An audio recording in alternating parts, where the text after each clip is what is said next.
Hello, everybody. We are live with Kai Lenny. Kai, thank you so much for taking the time for us. Stoked to be with you.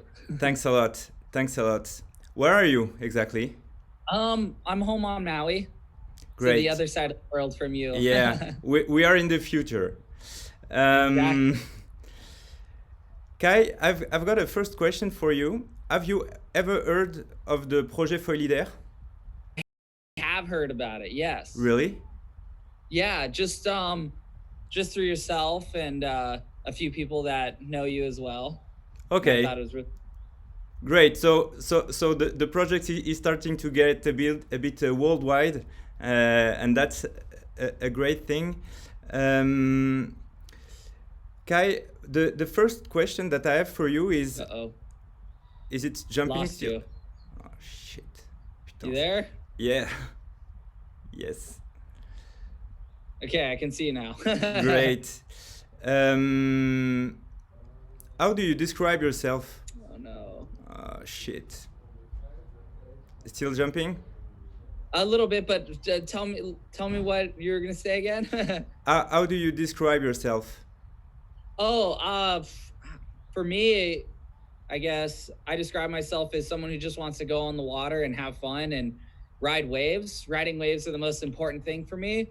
And it's about using different equipment for different conditions. Over here on Maui, we have very different conditions. One day the waves will be really big. Another day it'll be flat or it'll be really windy. And in order to stay on the water, just adapt. I mean, the number one thing I look forward to every single day when I wake up is going in the ocean. Great. Do you know Alex Kezerg? I guess so. Sorry? I jumped again. Do you know Alex Kezerg? Yes. I know of mainly, yes. The first question I asked him is if he could explain why he was so talented.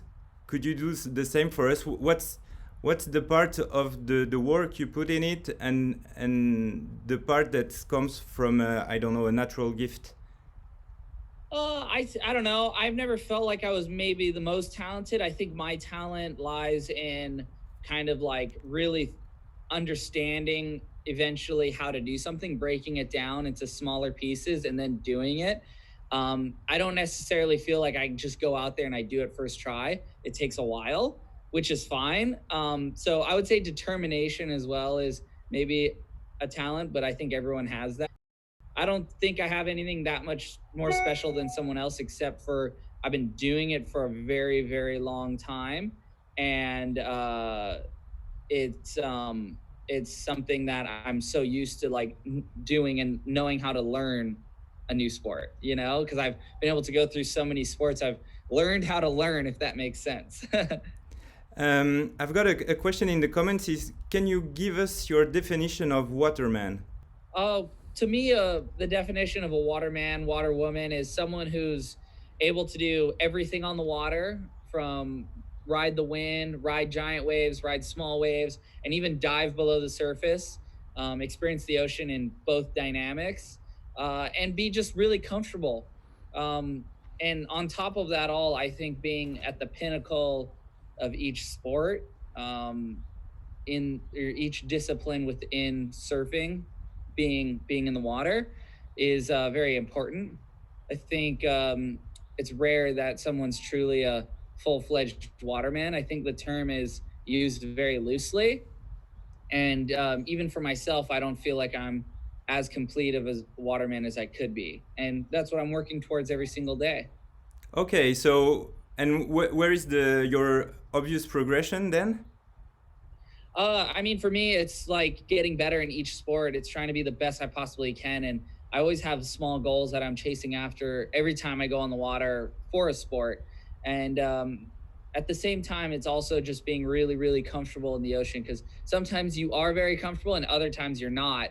It's a day-to-day basis. And it's really nice when you can go out and you feel at home in the water. And how do you balance between all your disciplines then, if you want to get better and better in each one of them? It's a juggling act. Okay. I mean, it's really hard because sometimes you want to get better at surfing, but the wind is really good and it's better for a wind sport. So you're like, okay, I'll go wind sport, or, oh, it's better for foiling, but you know, something like that happens. And so sometimes I'm stressed out because I'm like, gosh, I want to do everything. But for me to do everything in one day is really exhausting because I go full power at everything. Okay. And then I'm wiped out for a day or two after. So I got to like pace myself. Like if I look at the week, and you know, the lucky thing for me is it's my job. I get paid to do what I do. And so my concern every day is how do I get better in each sport? And so like today, for example, I'm going to go wing foiling and learn some new tricks because it's, you know, really flat conditions, no waves anymore, but really good wind. And I can go straight in front of my house and go in and out and try for hours on end. And who knows what I'll do after that. But I guess the point is too, is I look at the ocean for the conditions, and I basically try to make a choice when I wake up and navigate it that way. And also I load my car up with every gear, so I'm always ready. So you can adapt in the day. Yeah, so I can adapt in the day, exactly. You seem very relaxed towards, I don't know, competition. Maybe you've said that you just wanted to go out, have fun. What's your relationship with official competitions? I love competitions because in competitions I feel like I get pushed to a level I couldn't go on my own. I'd rather be competing in the sport that I'm training for all the time because I see people that maybe are better at something than I am, and I can learn really quick. Whereas if I'm by myself or I'm just with friends and we're just cruising, it's hard to push myself. So I always felt like it's important to have a rivalry because it just pushes the I would say the performance of the riders. But for me, competition's not about beating other people necessarily. It's about bringing my performance level to the highest place possible because that's when I'm the most happy. And it feels good to win, of course. It's also when I do lose contests, it feels good to have to go back to the drawing board and try to get better out of it. Because even when I lose, I always seem to get better afterwards. And so that being said, competition's amazing. I love it. But it's a very, in the end we have all the same lives because I've started competition with that project, and yeah, my level is very low compared to the others, but it's something I really keep saying to everyone is do some competitions even if you don't have a very high skill, because you will learn a lot and meet a lot of people. And you always set personal goals too that are hard, but in a way achievable too. Maybe you don't achieve them the first contest, but it's nice to always go, okay, I want to get into the top 10. All right, I got in the top 10. Okay, top 5. All right, I want to get top 3. Okay, I want to win. And it's just baby steps.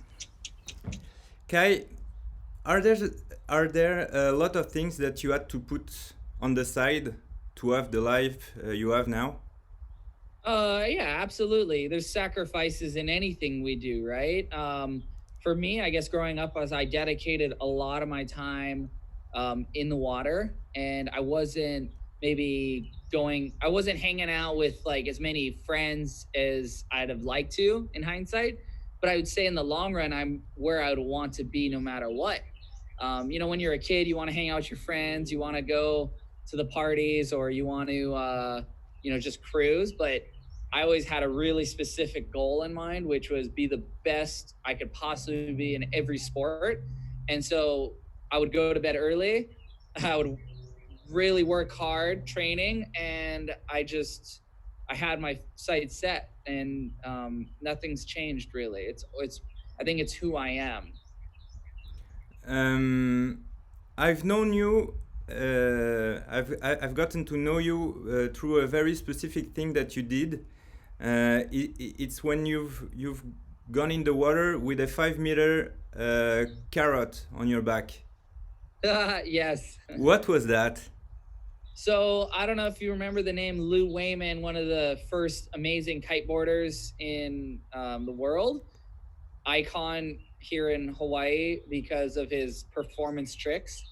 But he invented what he calls a carrot, which The carrot is just a really, really long, pumped up kite bladder, and it goes super high, 5 meters, Yeah. and the wind catches it and creates a lot of power. And so for going downwind, it actually makes you go really fast for a downwinder. It's really hard to hold though because it's so powerful. It's Okay. like as powerful as a windsurf sail or even just a kite because the wind grabs onto it and just pulls it so much. And I don't use it that much, but it was really fun to experiment with because anytime there's a new idea, I want to try to learn it as well and be a part of it because it's fun. And did you have the chance to use it again? I mean, I've used it a couple times. yeah.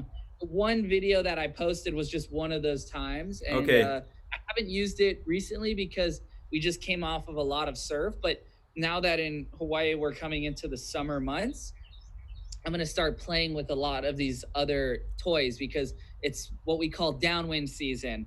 It's gonna be Okay. really good for foiling downwind, and so experimenting with different crafts is always the goal. Speaking of different crafts, Gurval is here in the chat. He's the guy that connected us Yeah. together. What's up? Gurval has invented, for the ones that don't know, some kind of seed that you stick on your board, and Yeah. it makes some kind of small ventilations, and he sent it to me saying that it was something amazing. Can you tell us a bit more about that and if you still use them? Yeah, so I've been I met him in Hosagor, gosh, was it almost a year ago now? Time's gone by so fast. No, it was in Biarritz we met and in South France. And it was really interesting because I'm always looking at ways to go faster on my boards and um he gave me a bunch and I ran out, and so I made some of my own based on that. And I've been sticking them on my boards everywhere. And for certain boards, it works unbelievable. It just feels like when you're transitioning through a turn on a surfboard, the water doesn't stick that last bit. It releases, and you can go up and hit the lip. So I've been finding an advantage personally with it, and I've always been a fan of like MotoGP and Formula One. And if you look at a Formula One car, they have all these little things that maybe don't make a giant difference, but make just enough of a difference to help the entirety of the car. All And right. I feel like with a surfboard or foil or anything, if you can find little things that sort of help it all work, it's just going to perform that much better. Great. And tell me, are you implied in some product development for brands? I mean, directly?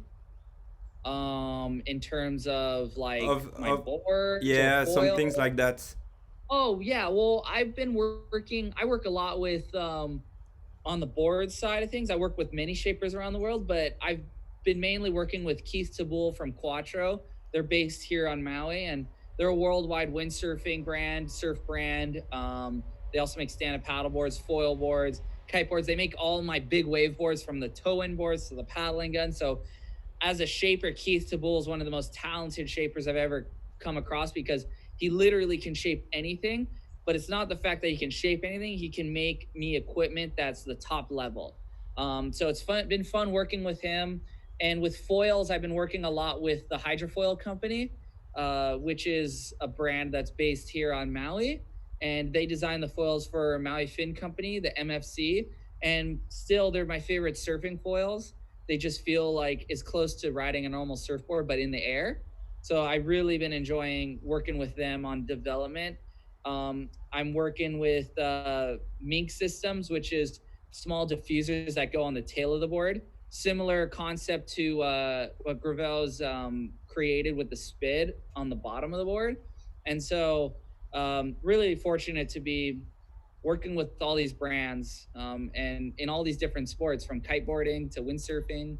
Yeah, it's pretty cool. And speaking of brands, a question that I got a lot is, have you some plans to have your own brand? Not right now. I don't have any plans of it. I feel like there's so many good brands out there, and my focus isn't on selling gear. My focus is trying to be the best athlete I can. And of course, I want to help companies that support me sell their product as best as I can. But I think it's going full onto that business. I've just grown up watching it from being with Nash for many years and seeing a lot of the companies. It's not just make your brand and do it. It's you have to have the distribution, you have to have the time, you have to have the right people working. Like I want to spend my time on the water being the best I possibly can be and hopefully making really good videos that everyone can enjoy too and testing the equipment for these companies. And you know what? Maybe one day towards the end of my career, I'll do something. But for now, I want to Too have the soon. best equipment that works for me because I think a lot of times for a professional athlete, what works for me really good won't work for the general public. And so that's very tricky because I need my stuff like really made for myself. Um, Speaking of what you do, you make almost everything look quite almost easy. Do you sometimes feel in danger? It depends on what I'm doing. I mean, when I surf really big waves at places like Nazare or Jaws or Mavericks, big waves around the world, yeah, there's always a sense of danger. Like I could get hit on the head, I could, drown, I could get hurt. I've been hurt many times this winter just from bad wipeouts. But I've always been good about recovering and training back.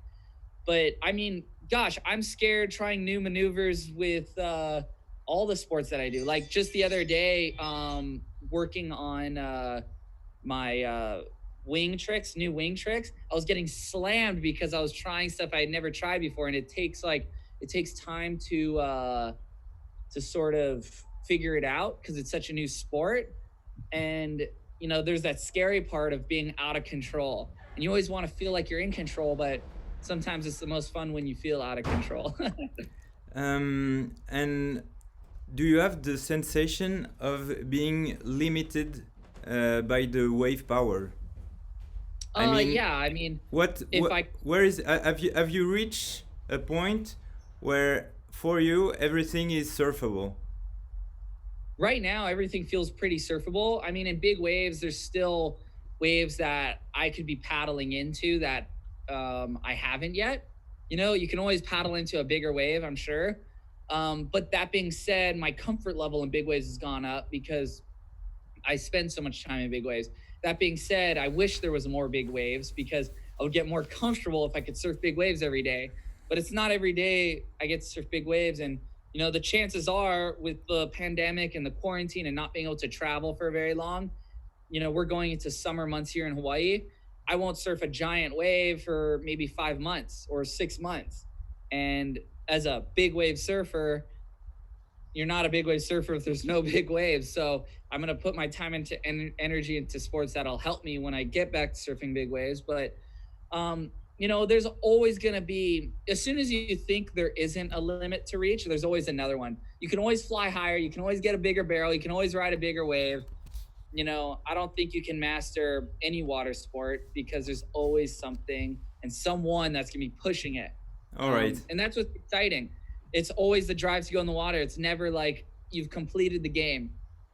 And speaking of traveling to chase waves, first of all, I'm not a hardcore ecologist, but I mean I travel for kiting and so on. But all this pandemic has made me think about what we do, and as we have a sport very connected to nature, how do you find the balance between this will to preserve nature and the fact that you need for your job, in your case, to travel all around the world every day or almost every day?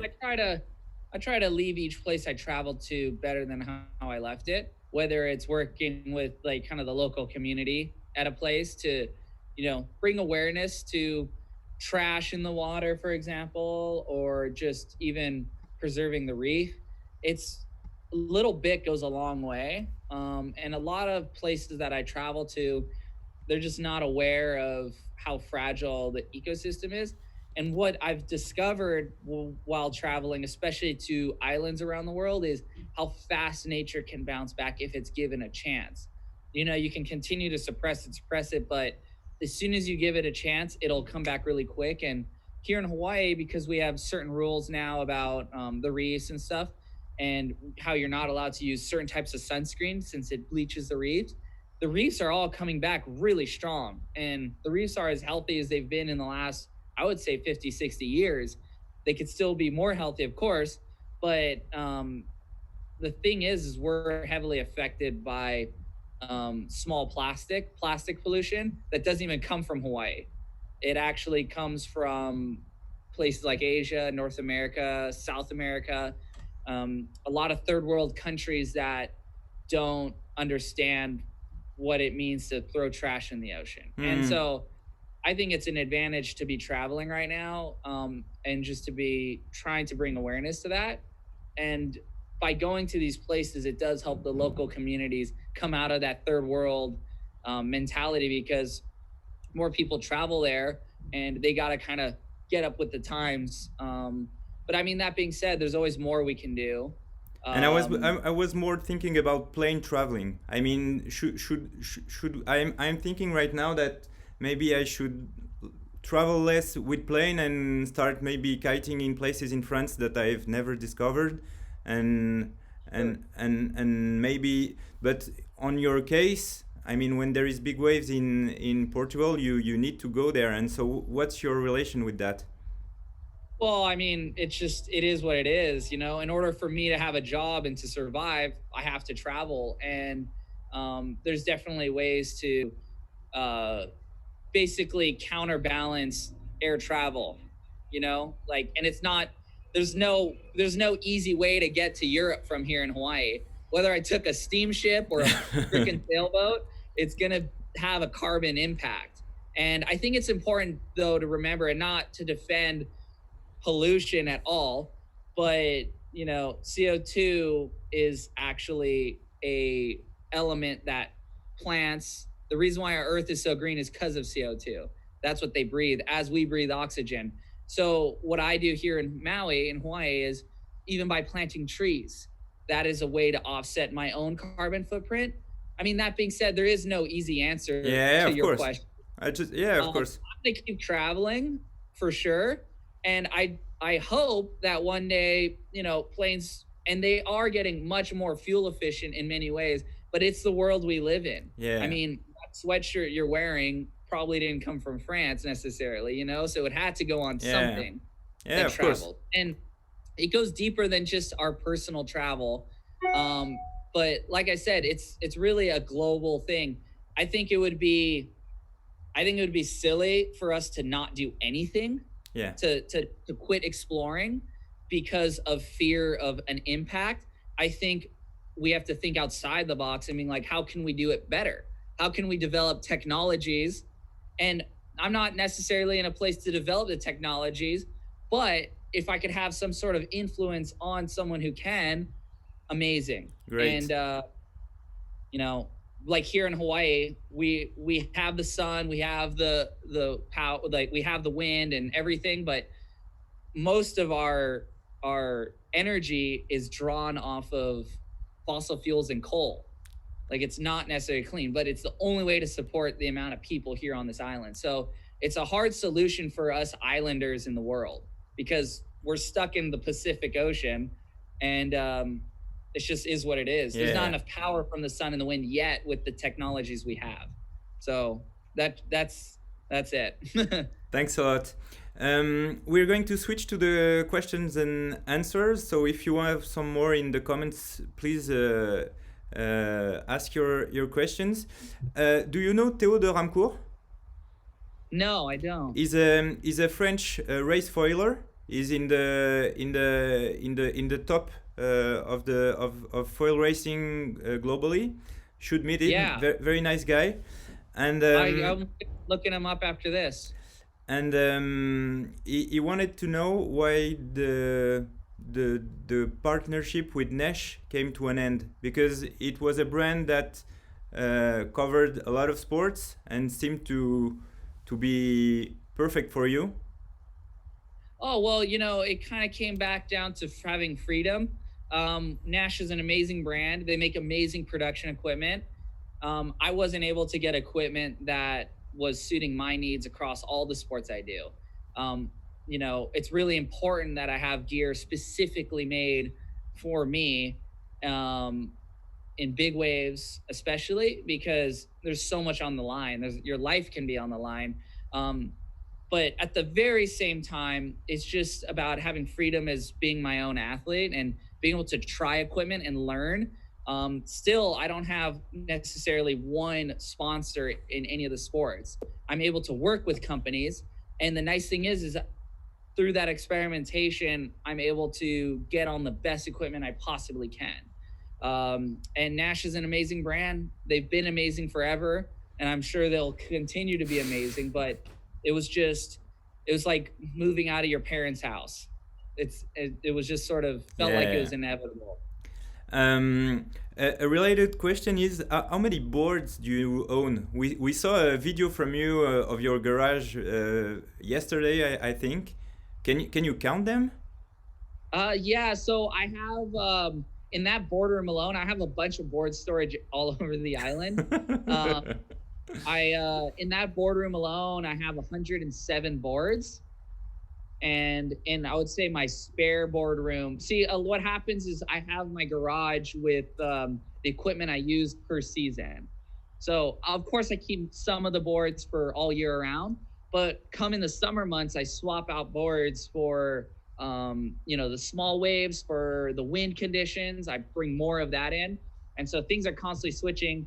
In my other board storage, I have maybe 200 more boards or something. But it's funny because there are some boards that are sentimental value. Okay. Boards that I've won world championships on, boards that I've ridden the best ways of my life, win competitions. But a lot of the boards I use often. Like the 107 boards in my garage, they don't just sit there. I'm literally using almost every single one of them at one point. It's all based on conditions. Like with surfing, you need a board from a tiny small wave board all the way to a giant big wave board and every size in between. With windsurf boards, you don't need as much. I have 4 or 5 boards that I use for different conditions. Stand-up paddle wave boards, 4 or 5 I can get away with. Kite boards, 3 or 4 that I can get away with, 5. Tow boards, I need more because I might lose them on the rocks at these big waves. So I have like 6 or 7, and they need to be different weights and everything. And it's very condition based. I mean, if I could get away with having much less equipment, I would. But the idea of being able to go into my boardroom and have every kite size, backup kites, is really important because I'm a professional athlete and I need to have everything ready. Because if I break something, then I can just continue the show and keep going. And so if for example, you leave for Portugal, how many boards do you take in your board bag? And from those, how many are main and spares? It's funny because I have a ton of boards that I always bring to places that sometimes I don't even get to use.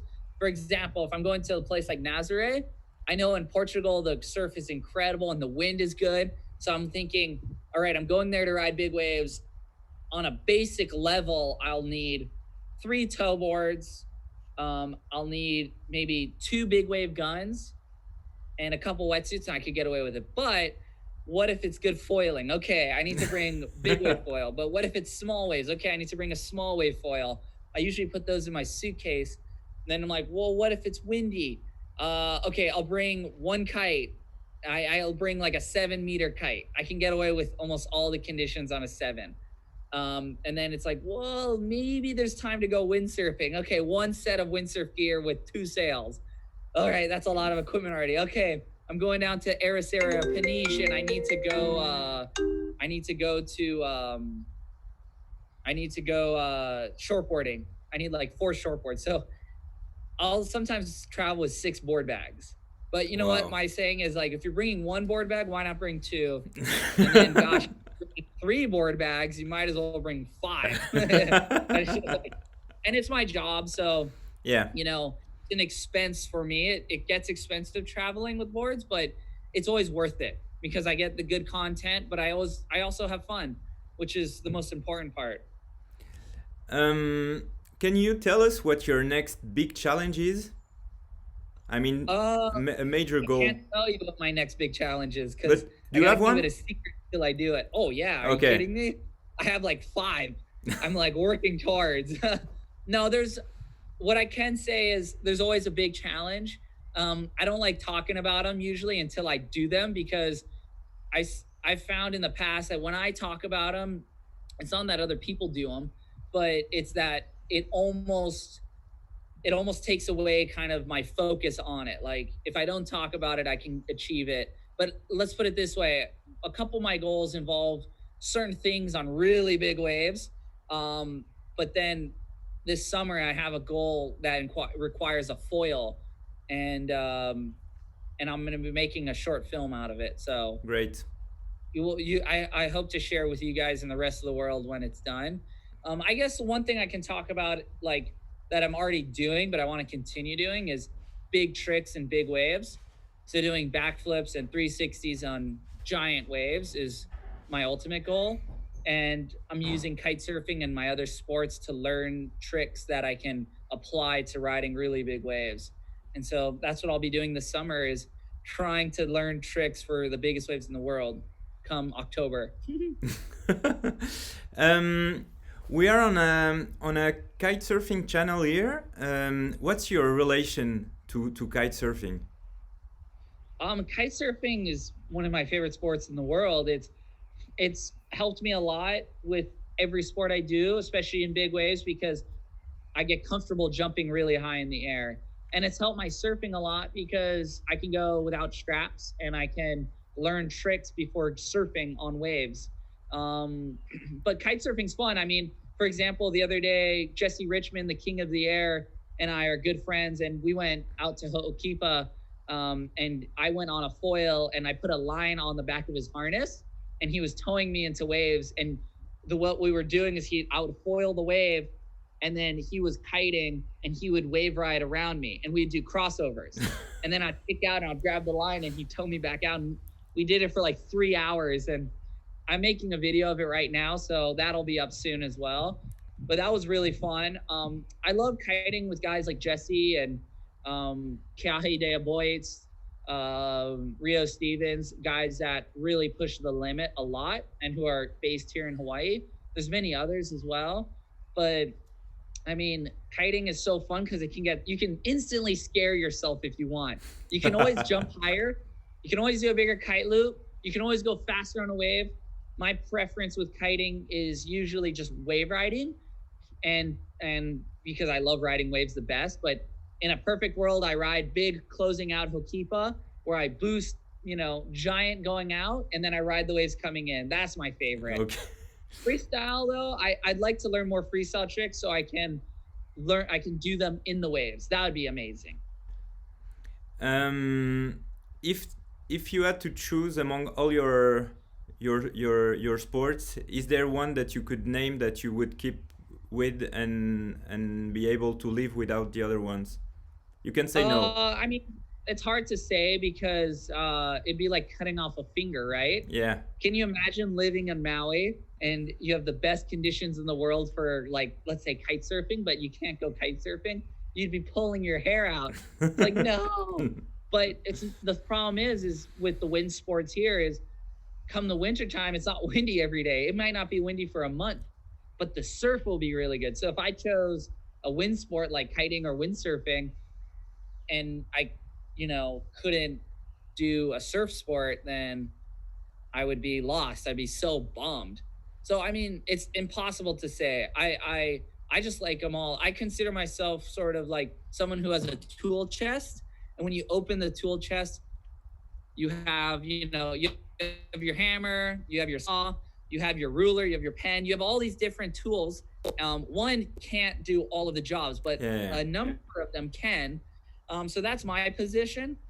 I guess if I had to choose one type of wave riding craft that I could do every single day, would probably be tow surfing, because you get towed into the wave by the jet ski.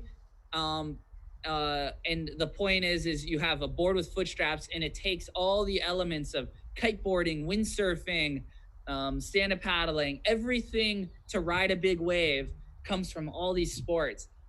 And when you're on this tiny board and you're going, 70 Ks per hour, and you're bottom turning and then pulling up into I don't know in meters, maybe 20 meter wave where you're inside a giant barrel. I don't think it gets better than being in a 20-meter barrel every single day. I've had sessions out at Jaws, which is just down the street, where I've spent 6 hours getting barreled. And I think I could do that the rest of my life. To me, that's the pinnacle, because you're riding the biggest waves and you're in the most critical situation, which is in the tube. I mean, that being said, luckily I don't have to quit any sport. Yeah. I'm going to do them all. I'm going to keep adding more. And speaking of adding more, very nice transition. Thank you very much. Do you think there is something that will show up? I don't know, soon or... Yeah, absolutely. I mean, look at foiling sort of for foil surfing. Yeah. Kind of came out of the in 2016. Foiling existed, but it's sort of evolved differently now. I think the new sports aren't the sports that necessarily are completely different, but they're evolutions of other sports. Like the wing, for example, you know, the hand wing. Yeah. It's existed for a long time, but finally the technology with being able to pump it up like a kite, but hold it like a windsurfer, it's 2 sports and actually 3 sports. It's windsurfing, kiteboarding, And foiling. and foiling combined. Yeah. And it's going to evolve to the point where we're not going to need a foil anymore. You're going to be able to just go on a surfboard for sure, but the wing needs to get better. And who knows what it'll evolve from there. I think in the next, 2 to 4 years, we'll probably see a new sport. If it's not in the next 2 to 4 years, within 10 years, for sure, we'll see a new sport. There's always creative minds out there. And a lot of it comes from doing all these sports and you get an idea. You're like, oh my gosh, why didn't I think of that? Let's do it. It's about filling that gray area in the condition. Yeah. I look to the water. If there's a sport that isn't perfect for a certain condition, that's where a new sport will find its way. New question that has come. Who are the riders that give you the most inspiration, or have given you, as you want? I mean, in recent years right now, I'm just kind of inspired by everybody. Everyone that's doing really cool stuff. When I was growing up, it was around the end of the time of like where you would just watch DVDs, and because I'm from Maui, I'd see the best riders in the world come here. So I was always seeing them with my own eyes. But now with social media, with YouTube, with these platforms, you can get inspired by somebody a million miles away that you've never seen or heard of. Yeah. That happens to me a lot. Like, I'll see someone do a new trick and I'll be like, oh my God, that is so sick. I got to try that. I'll get super stoked. But I guess it's like a lot of the people I get inspired by are people who are pushing the limits. There isn't one person that comes to mind necessarily right now. I mean, everyone I think is doing something cool. It's interesting. You said, do you think that social media has made an acceleration even in the level of every sport? I think so for sure, because when someone does a maneuver, an hour later they upload the video online and I get to see it, or someone else gets to see it. And otherwise we'd have to wait maybe 6 months for a magazine to finally come out with it, or a DVD to come out with it a year later. So it's like, I think the sports progress quicker because people can refine what other people are doing. Maybe it's something I do here, everyone wants to try it over there. It's really cool. It's like, it's sharing the experience very much. Last question that I have for you, and then I'll let you go back to the water. Unfortunately, the Prime Minister in France announced that we wouldn't go to water anytime soon. I mean, he said he said that individual sports were allowed, but beaches weren't. So we have some kind of conflict between the fact that we can do individual sports but not go to the beaches. So it's not very clear. Have you tried? Yeah. Well, I was just going to say to what you were talking about, there was a lot of protests in California recently because surfing was illegal. But riding your bike and running weren't, which makes no sense because if you're riding your bike or running on a bike path, you're going to pass more people than in surfing. You know, you're in the water and you can be spread out. And I feel like in a place like France, you know, especially if you're doing a wind sport, you have so much coastline. And I know from going to like place like Hossegor, you have beaches and beaches of open land that you could be by yourself. So I don't get it. You know what it is though? It's people who don't understand the ocean. They're landlocked people. They just don't understand. And it's a bummer for them because they're missing out on maybe one of the best playgrounds in life. Yeah, that's so true. I hope you guys can get back in the water as soon as possible. Thanks a lot. We're lucky here in Hawaii. Being in the water is so cultural to Hawaii. Yeah. I think there would be a civil war if they took the ocean away from us. People, first of all, wouldn't listen. And then second of all, it would be bad. It would be really bad. There would be like, people would be getting impeached in office for sure. But it's different for us here in Hawaii. And anyway, I hope the best for you guys. Thanks a lot. So the last question is, have you tried foil racing? Foil racing? I haven't tried an actual race, just for fun. My friends and I will go on foils with kites and with wings and with windsurfers and obviously downwind too. And we'll race each other. I mean, foil racing is the only one I probably haven't done in a real contest. Well, I guess I've done foil racing downwind on normal boards, but not kite foil. I haven't kite foil raced. Is there a reason you didn't have the opportunity? You're not interested? What's the... No, I mean, it's just, there's not a lot of kite foil racers here on Maui. And when I'm traveling, I'm mainly traveling to go ride waves. Yeah. So, like, for example, when I go to San Francisco, it's super sick because it's such a hub for foil racing. And some of the fastest foils are made there. I think if we had more of a scene here in Hawaii, like more people on the Ram Air kites, the 16-meter lines, the racing foil boards, frick, I would probably join in for sure. If I ever get the opportunity, if I travel to France, or if I go back to San Francisco, I'd love to get on the equipment and learn how to do it. And then once I understand it, for sure race. But going on a world tour in any sport takes a lot of energy. And I think with my path where I'm going on, my sights are firmly set on riding the biggest waves in the world. Yeah. And a lot of times races are when the biggest waves in the world are breaking. So you've got to make a choice. I have a last question that wasn't a question. Is someone in the comments that thanked your parents for making you the man you are? What's the role they played? Because I guess that a lot of parents, if you told them I'm going to make my life surfing big waves, they would say either get a real job or it's too dangerous, you're gonna die. What role did they play? You know, I mean, I wouldn't be the person I am without my parents for sure. It's because of them that I'm into the water, because of their passion.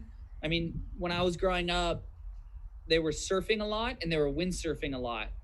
And before that, there was no such thing as kiteboarding or stand-up paddling or foils yet, because they would have been doing it early on, I'm sure, anyway. But it was because of them they taught me all the sports, because as the sports evolved, they wanted to learn them as well. And so from an early age, they were very important, and they would sacrifice their own water time so my brother and I could get in the water. I mean, my parents worked really hard. Both of them came from very humble beginnings. And so they basically created the life for us, the lifestyle where I could make it my job and my brother could go to college and he can still enjoy the ocean. That being said, they've always been really supportive, especially in big waves. I mean, the thing is, you got to remember here in Hawaii, we're so exposed to all these sports that it becomes normal, especially for our parents. I was born and raised across the street from the beach. Yeah. And so you see it every day.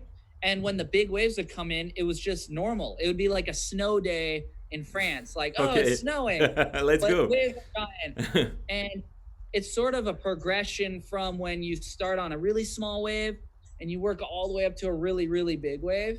And for me, I just kept on climbing that ladder. Eventually, you know, it also doesn't help that you have Jaws, one of the best big waves on the planet, in my backyard. It's like having Mount Everest in your backyard. Eventually, you're going to want to go climb it because you stare at it all day. So, I mean, my parents have just been supportive and they've always helped me. They still help me to this day. I live across the street from them, actually. It's funny. Where I live is just like, I don't know, 50 meters away from their house.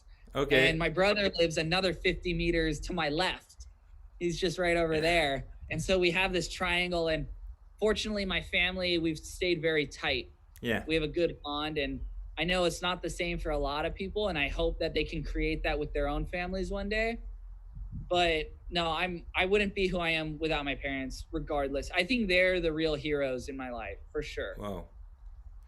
Kai, thank you so much for your time. Maybe a last word for everyone before we leave this live? Yeah, well, I mean, thank you for having me. Merci beaucoup. I really look forward to coming back to France and experiencing the beautiful waves, the awesome food, the good wine, and the good wind, of course. But let's hope you guys can get back on the water very soon and one day come visit us here on Maui. Right now we have nobody visiting, which is good because of the coronavirus, but hopefully everything can go more back to normal and we can have you guys here in Hawaiian waters.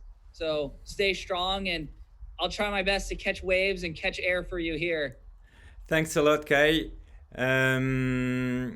Merci à tous ceux qui ont suivi ce live. A priori, il y aura une petite pause. Je vous tiendrai au courant de la suite. N'hésitez pas à vous abonner. Et Kai, thanks again. It was really, really nice to have you here.